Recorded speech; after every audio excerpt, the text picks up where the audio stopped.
Então agora a gente vai falar sobre o segundo subfilo, né, protozoo, né, de protozoários, né? Então a gente vai falar agora do mastigófora, né, ou mastigofora. No caso a gente começa falando sobre algumas características, né? A gente vê que eles são flagelados, né, no caso. Esse é o meio de locomoção deles.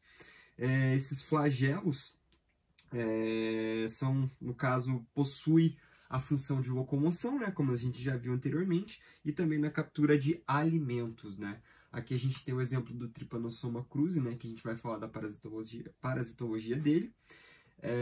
Eles possuem vida livre ou eles são parasitas, né, a maioria tem vida livre, mas alguns são parasitas, né, como o Trypanosoma cruzi.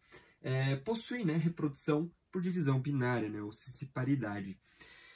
Antes da gente falar de parasitologia, a gente tem que se atentar a esses três termos, né, no caso. O termo endemia, epidemia e pandemia. Endemia é quando existe uma propagação de uma doença, né, infecciosa e frequente num local específico. Então, nesse caso, é um tipo de doença que já é prevista, né, em algum local. Se torna uma epidemia a partir do momento que os casos aumentam e se expandem, né, de local em que normalmente são avistadas. Então, no caso, quando a gente trata, por exemplo,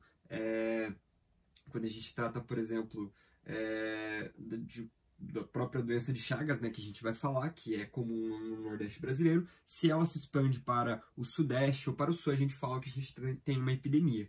E quando é em escala global, né, a gente viveu, né, isso recentemente, que no caso, a gente chama de epidemia, né, quando existe a escala global de infecções, lembrando que são para doenças infecciosas, né, não apenas doenças comuns, né, como, por exemplo, o câncer, né, o câncer a gente tem em escala global, só que ele não é infeccioso, então a gente não trata como pandemia.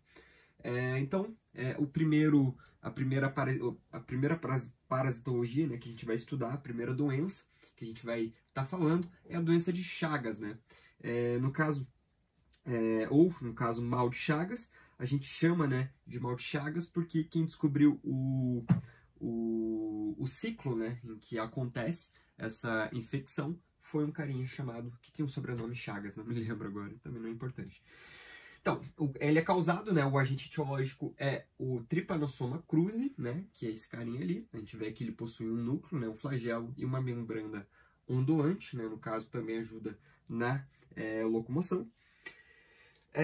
Ele é endêmico, né, no caso, então ele é frequente no Nordeste brasileiro. Ele é encontrado no sangue de animais, então esses animais a gente chama eles de reservatórios naturais. Então, no caso, seria uma reserva de trypanossomas, né, que existem em alguns animais, como gambá, alguns tipos de tatu, tamanduá, morcego, preguiça, cão, gato, pode ser, né, no caso, um reservatório natural do trypanossoma.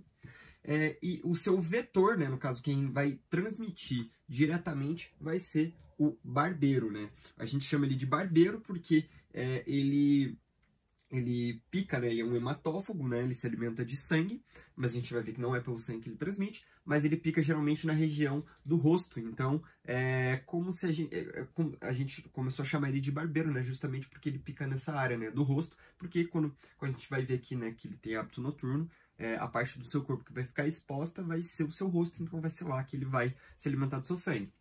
Como eu disse, né, ele vai ser o hospedeiro intermediário, né, ou seja, dentro dele vai acontecer a reprodução sexuada. Ele vive nas paredes de casas de pau a pique, né, que são casas extremamente rudimentares. Isso denota, né, no caso, que é uma doença que acontece em regiões menos abastadas. Então, nesse caso, a gente vai ver que é uma doença que possui uma omissão, né, por conta dos órgãos públicos de saúde, porque realmente é uma doença que ocorre mais em regiões mais pobres. Então, não possui um combate tão direto para esse tipo de doença, né, a não ser quando vira uma epidemia. Aí, os órgãos públicos começam a ter, né, um pouco mais de atenção. Mas, enfim, ela, no caso, ele é um tipo de inseto que tem hábito noturno, né? Então, nesse caso, ele tendo hábito noturno, ele só vai se alimentar, né, de sangue, vai fazer a picada apenas durante a noite, quando você está dormindo. Mas ele não transmite pela picada, né, o trypanosoma. Ele transmite pelas fezes. Então, o que acontece? Ele vai caminhar, né, pela pele, né, de você, né, no caso. Ele vai caminhar, vai picar você e vai continuar andando, né? Vai continuar andando. Acontece que o que torna transmissível é a fezes, são as fezes, né, do barbeiro. Então, ele pica e faz e defeca. Então, nesse caso, como você foi picado, isso vai irritar a sua pele, você vai coçar.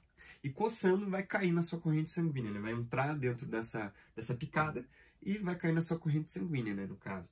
Então, quando cai na corrente sanguínea, também pode entrar pelo olho. A gente vai ver que tem o chagoma, né? Chagoma é quando acontece no olho. Mas daí, no caso, é assim que ele entra no nosso organismo.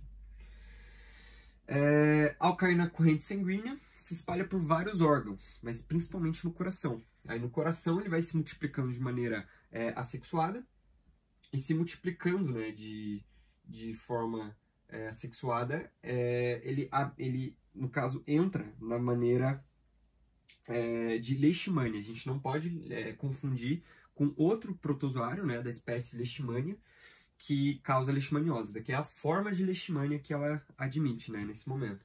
E no caso, quando ela entra no coração e ali ela vai lesionar os tecidos do coração. A gente chama, então, a Trypanosoma cruzi, ela é um parasita, mas ela só vai ser um parasita histoparasita, né, que vai se alimentar de fato do tecido que vai, né, no caso, lesionar os tecidos, só na forma de leishmania, porque na forma de trypanosoma comum, ela vai simplesmente usar a corrente sanguínea para, né, se espalhar pelo corpo. Então, ela vai assumir essa forma de leishmania, né, como a gente pode ver aqui. Ela é de forma ovular, possui um núcleo, né, também, e um flagelo interno, e é esse flagelo interno que vai causar as lesões, né, no caso. Possui alguns sintomas como cardiopatias, né, então doenças do coração em geral, como cardiomegalia, né, que é o aumento, né, do coração, a fibrose, a taquicardia, né, no caso, o aumento dos números de batimentos, miocardite, né, que seria a inflamação do miocárdio, e nos olhos causa chagoma, né, quando você coça o olho, né, por conta das fezes entrarem no olho, ele vai inchar bastante, isso é muito característico, né, da doença de Chagas, ou mal de Chagas.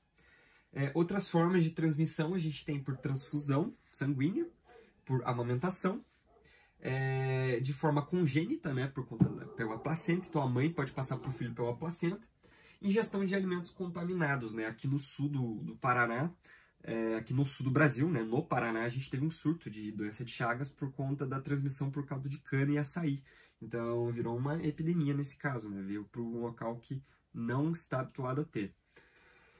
A profilaxia, né, no caso, ou as medidas profiláticas, que a gente tem. A profilaxia em si seria, a gente não tem a vacina, mas a gente tem alguns medicamentos que podem tratar no estágio inicial. No estágio final, realmente não tem cura. No caso, não tem muito o que fazer, porque o que mais a gente vê, né, na doença de Chagas é a cardiomegalia, né, que é o aumento do coração, e a gente só vai notar isso muito tempo depois. Então esse que é o problema, né? Você não vai ter sintomas diretos, você vai ter sintomas muito depois da infecção, né, no caso. Mas com medicamentos no estágio inicial é tratável. Aí as medidas profiláticas, né?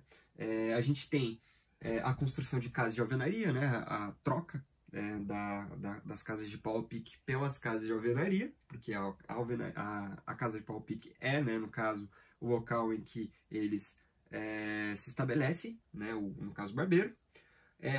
A utilização de inseticidas, né, contra o próprio inseto, né, contra o próprio barbeiro.